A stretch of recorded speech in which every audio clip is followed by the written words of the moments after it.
नमस्कार, स्वागत है आप सभी का शिक्षा सिटी के यूट्यूब चैनल में। दोस्तों, हमने जो आरआरबी एनटीपीसी के लिए टेस्ट सीरीज स्टार्ट की है उसके भाग 11 को आज के इस वीडियो में हम कवर करेंगे। तो चलिए वीडियो को शुरू करते हैं और देख लेते हैं कि आज का हमारा जो भाग 11 है इसमें हमने कौन कौन से इम्पॉर्टेंट 30 महत्वपूर्ण प्रश्नों को सम्मिलित किया हुआ है। तो चलिए वीडियो को शुरू करते हैं। पहला प्रश्न हमारा है, पीएसएलवी का पूरा नाम आपको बताना है। पीएसएलवी का पूरा नाम क्या होता है? तो पहले प्रश्न का राइट आंसर हमारा है पोलर सैटेलाइट लॉन्च व्हीकल, यानी ऑप्शन ए इसका बिल्कुल सही हो जाएगा।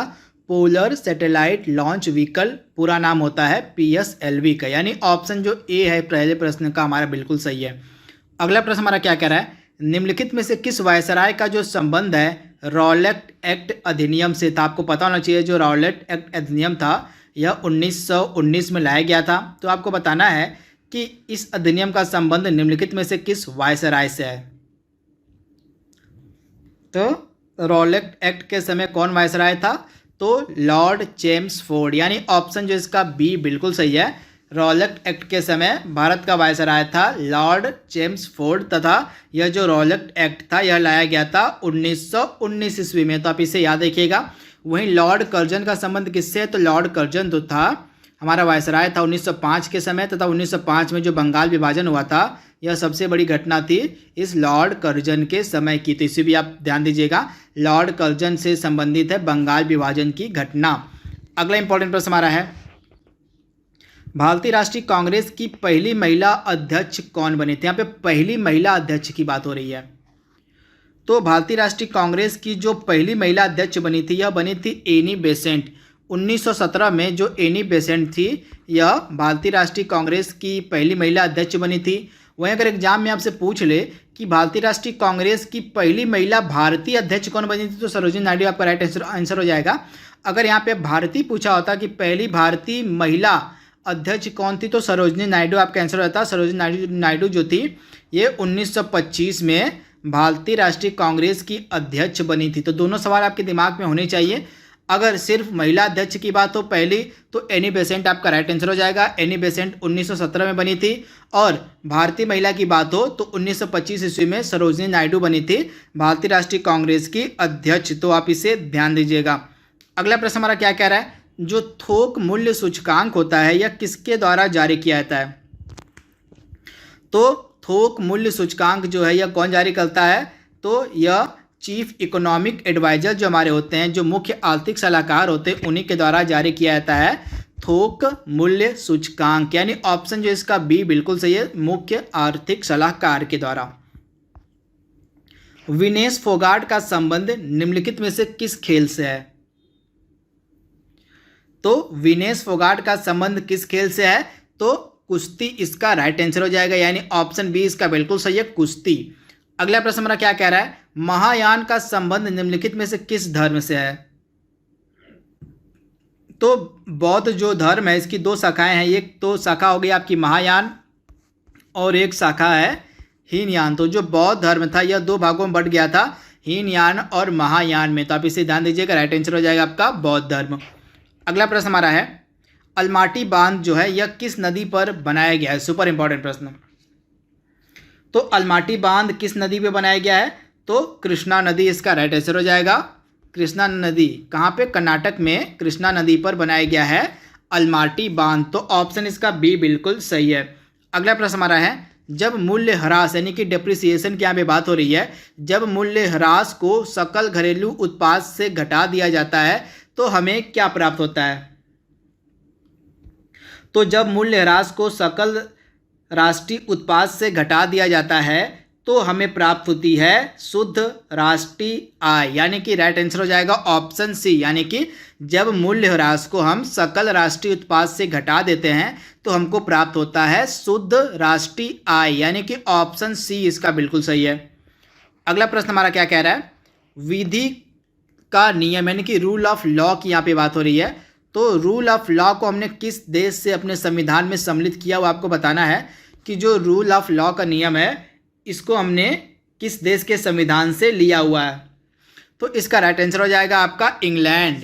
तो ऑप्शन इसका डी बिल्कुल से इंग्लैंड से हमने लिया हुआ है विधि नियम। तो आप इसे ध्यान दीजिएगा। अगला प्रश्न हमारा क्या कह रहा है, भारत के जो महान्यायवादी होते हैं यानी कि इनको इंग्लिश में हम कहते हैं अटॉर्नी जनरल ऑफ इंडिया, या भारत सरकार के जो है मुख्य कानूनी सलाहकार माने जाते हैं। तो आपको बताना है कि जो भारत के महान्यायवादी होते हैं उनकी नियुक्ति कौन से अनुच्छेद के अंतर्गत की जाती है।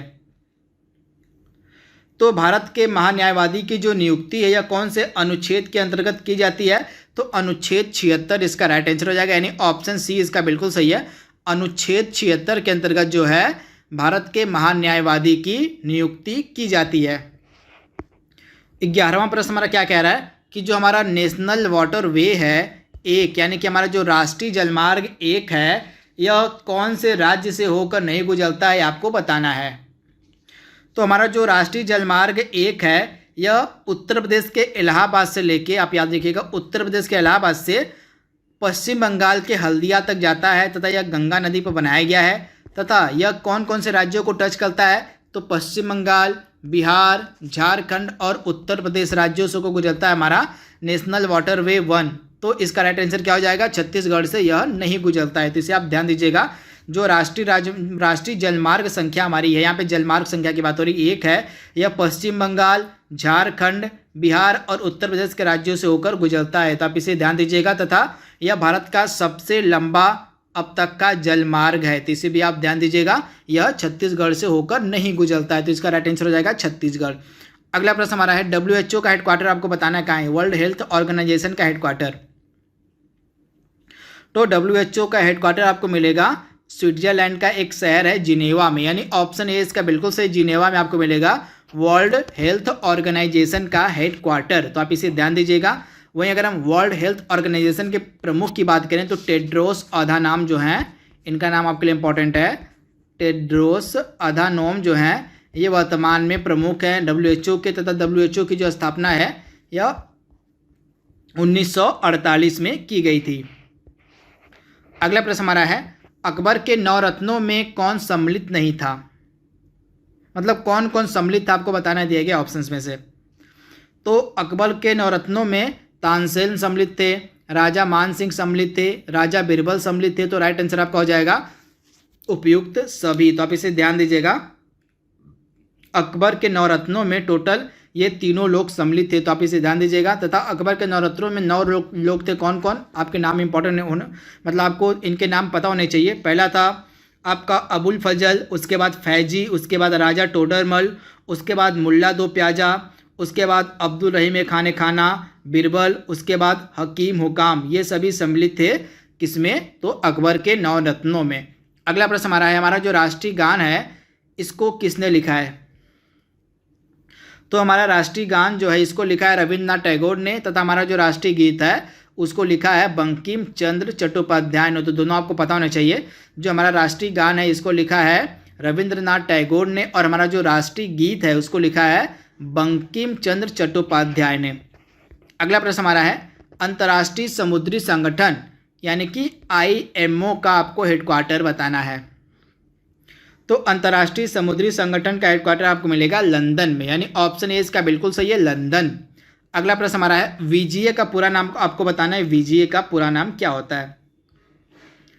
तो जो 16वां प्रश्न है इसका राइट आंसर आपको मिलेगा वीडियो ग्राफिक्स एरे, यानी राइट आंसर आपका हो गया ऑप्शन बी, यानी कि VGA का पूरा नाम होता है वीडियो ग्राफिक्स एरे, यानी ऑप्शन बी इसका बिल्कुल सही है। अगला प्रश्न हमारा है विद्युत जो धारा होती है उसको मापने वाला यंत्र कौन सा है।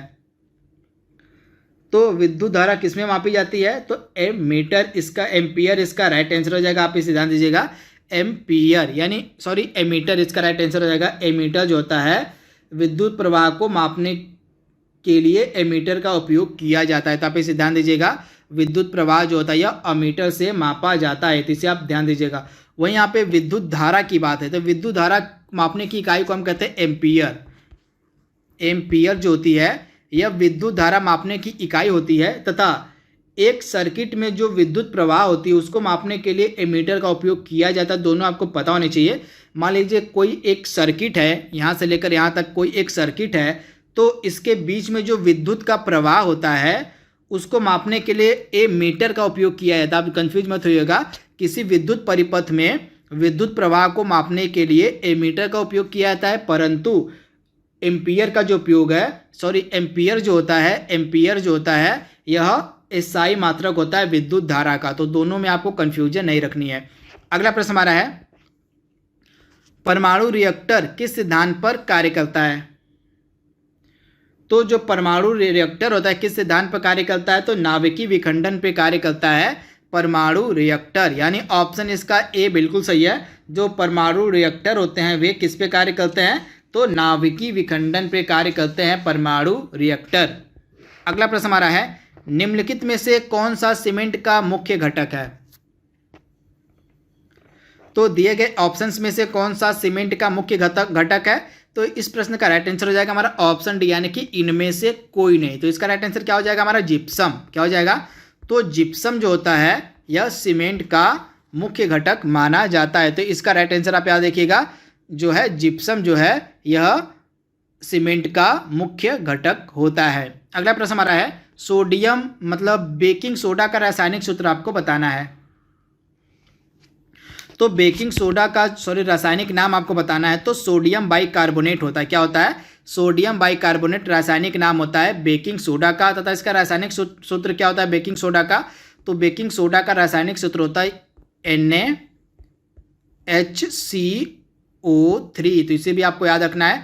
अगर बेकिंग सोडा का रासायनिक सूत्र पूछे तो आपका आंसर हो जाएगा NaHCO3, और अगर इसका रासायनिक नाम पूछे तो रासायनिक नाम इसका हो जाएगा सोडियम बाइकार्बोनेट। अगला प्रश्न हमारा है, निम्नलिखित में से कौन क्लोरोइथीन का बहुलक है? तो इसमें से क्लोरोइथीन का बहुलक कौन है? तो पॉलीविनाइल क्लोराइड जो होता है यह क्लोरोइथीन का बहुलक होता है। तो राइट आंसर क्या हो जाएगा? पॉलीविनाइल क्लोराइड, यानी ऑप्शन ए इसका बिल्कुल सही है। अगला प्रश्न हमारा है, निम्नलिखित में से कौन सा पौधा हार्मोन पौधे के तने की वृद्धि के लिए जिम्मेदार होता है? पौधे के तने के लिए कौन सा हार्मोन जिम्मेदार होता है आपको बताना है।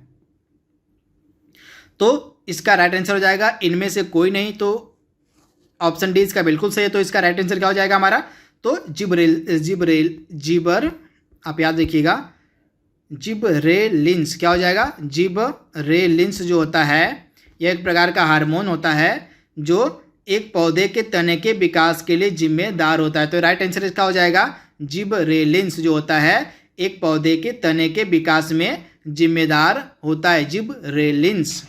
अगला प्रश्न हमारा क्या कह रहा है, घ्राण रिसेप्टर शरीर के किस हिस्से में मौजूद होता है? तो जो घ्राण रिसेप्टर होता है यह शरीर के किस हिस्से में मौजूद होता है? तो नाक में, यानी ऑप्शन इसका बी बिल्कुल सही है, नाक में। अगला प्रश्न हमारा है, नेफ्रॉन किसकी कार्यात्मक इकाई है? तो नेफ्रॉन जो है यह किसकी कार्यात्मक इकाई है? तो गुर्दे की, यानी किडनी, यानी राइट आंसर हो जाएगा ऑप्शन ए। अगला प्रश्न हमारा क्या रहा है, पीएम किसान जो योजना है इसके तहत कुल कितनी धनराशि वितरित की जाती है? तो पीएम किसान योजना के तहत जो है कुल 6,000 रुपये सालाना दिए जाते हैं। तो इसे आप ध्यान दीजिएगा, टोटल 6,000 रुपये। अगला प्रश्न हमारा है, निम्नलिखित में से भारत की सबसे तेज गति से चलने वाली ट्रेन कौन सी है? तो इसका राइट आंसर क्या हो जाएगा? वंदे भारत। तो आप इसे ध्यान दीजिएगा, वंदे भारत जो है भारत की सबसे तेज गति से चलने वाली ट्रेन है अब तक की, तथा यह जो पहली बार ट्रेन चलाई गई थी कहाँ से कहाँ तक चलाई गई थी? तो वाराणसी से लेकर दिल्ली तक। कहाँ से? तो दिल्ली से लेके वाराणसी तक यह चलाई गई थी वंदे भारत एक्सप्रेस। तो इसे भी आप ध्यान दीजिएगा। अगला इंपॉर्टेंट प्रश्न हमारा है, यूनिवर्सल बेसिक इनकम शुरू करने वाला भारत का पहला राज्य कौन सा है? तो यूनिवर्सल बेसिक इनकम शुरू करने वाला भारत का पहला राज्य है सिक्किम। तो इसे आप ध्यान दीजिएगा, तथा सिक्किम पहला राज्य था जो खुले में शौच मुक्त हो गया था, तथा सिक्किम पहला राज्य था जिसने पूरी तरह से जैविक खेती अपने यहाँ शुरू की थी। तो दोनों आपको पता होने चाहिए। अगला प्रश्न हमारा है, भारत की पहली स्पोर्ट यूनिवर्सिटी कहाँ बनाई जाएगी? तो भारत का जो पहला राष्ट्रीय खेल विश्वविद्यालय है यह बनाया जाएगा मणिपुर में, यानी ऑप्शन ए इसका बिल्कुल सही है, मणिपुर में बनाया जाएगा भारत का पहला राष्ट्रीय खेल विश्वविद्यालय, यानी ऑप्शन ए इसका बिल्कुल सही है। 29वां प्रश्न हमारा है, हाल ही में जारी जो किया गया था विश्व प्रसन्नता सूचकांक 2019, इसके अनुसार दुनिया का सबसे खुशहाल देश कौन सा है? तो हैप्पीनेस रिसर्च इंस्टीट्यूट की यह रिपोर्ट थी वर्ल्ड हैप्पीनेस रिपोर्ट की यहाँ पे बात हो रही है। तो वर्ल्ड हैप्पीनेस रिपोर्ट 2019 के अनुसार दुनिया का सबसे खुशहाल देश था फिनलैंड, यानी ऑप्शन इसका ए बिल्कुल सही है। फिनलैंड जो था यह दुनिया का सबसे खुशहाल देश था। और भारत की रैंकिंग क्या थी इसमें, तो भारत का 140वां स्थान था। तो इसे आप ध्यान दीजिएगा। आज का लास्ट प्रश्न हमारा है, निम्नलिखित में से किसने नवलेखा परियोजना की शुरुआत की है। तो जो नवलेखा परियोजना यह शुरू की गई है किसके द्वारा, तो गूगल के द्वारा। तो राइट आंसर इसका क्या हो जाएगा, गूगल। तो ऑप्शन इसका बी बिल्कुल सही है, गूगल के द्वारा जो है नवलेखा परियोजना की शुरुआत की गई है। तो दोस्तों हमने यहाँ पे भाग 11 के 30 महत्वपूर्ण प्रश्नों को हमने कवर कर लिया है। जल्दी मिलेंगे हम अगले भाग। हेलो फ्रेंड्स, जैसा कि मैं आपको रोज़ प्रमोशनल वीडियोस में बता रहा हूँ कि अनअकैडमी के सब्सक्रिप्शन जो है वो महंगे होने वाले हैं। तो मैं यही आपसे कहूँगा कि अगर आप सब्सक्रिप्शन लेने के मूड में हैं, अगर आप सब्सक्रिप्शन लेने के लिए प्रिपेयर्ड हैं, जो कि आपके ग्रुप डी के अब एग्जामिनेशंस हैं प्लस एसएससी के एग्जामिनेशंस हैं आपके, तो जरूर आप एसएससी कैटेगरी में जाके सब्सक्रिप्शन ले सकते हैं, जहाँ कि आप देख रहे हैं कि प्राइसेस जो है जल्दी बढ़ने वाले हैं। और प्लस अभी आपको एक्स्ट्रा डिस्काउंट्स भी चल रहा है, जिसके बारे में हम बताएंगे। तो जल्दी से सब्सक्रिप्शन ले लीजिए। बेनिफिट्स क्या क्या मिलेंगे कि आपको डाउट क्लियरिंग सेशंस को प्रायोरिटीज दी गई हैं, वो आपको मिल जाएंगे। लाइव सेशंस मिल जाएंगे, लाइव क्लासेस मिल जाएंगे, इंटरेक्टिव क्लासेस जिसमें मेरी भी क्लासेस दिखती हैं। कोड यूज़ करना पड़ेगा आपको wimlace@14, ठीक है। wimlace@14 जैसे ही कोड यूज़ करेंगे तो आपको क्या होगा, यहाँ पे 20% ऑफ अभी मिल जाएगा, प्लस अप टू 10% तक ऑफ जो है वो कॉइन से भी मिल जाएगा। तो अप्रॉक्स 20 to 30% तक ऑफ पा सकते हैं। तो जल्दी ही प्राइजेस बढ़ने वाले हैं। मैं आपसे यही कहूँगा जल्दी से सब्सक्रिप्शन ले ले, ताकि ज़्यादा से ज़्यादा क्लासेस का और कम पैसे में आप इसका फ़ायदा उठा सकें। प्लस अभी देखिए मैंने बताया कि 29 जुलाई तक अगर आप सब्सक्रिप्शन लेते हैं तो 20% का आपको ऑफ भी मिल जाएगा, डिस्काउंट भी मिल जाएगा। कोड या क्या यूज़ करना है, कोड वही यूज़ करना है VIMLESH, ठीक है, wimlace@14। इस कोड को यूज़ करके आप सब्सक्रिप्शंस में ऑफ पा सकते हैं। ध्यान रखिएगा, wimlace@14 कोड को यूज़ करके आप सब्सक्रिप्शन में 20% का ऑफ पा सकते हैं और प्राइजेस आपके जो बढ़ने वाले हैं उससे भी आपको रियायत मिल सकती है। तो उम्मीद करता हूं दोस्तों आप जल्दी से सब्सक्रिप्शन ले लेंगे। अगर आप उसके इंटरेस्टेड होंगे तो जरूर सब्सक्रिप्शन ले लेंगे। Thank you so much. चलिए मिलते हैं हम आपको लाइव क्लास में।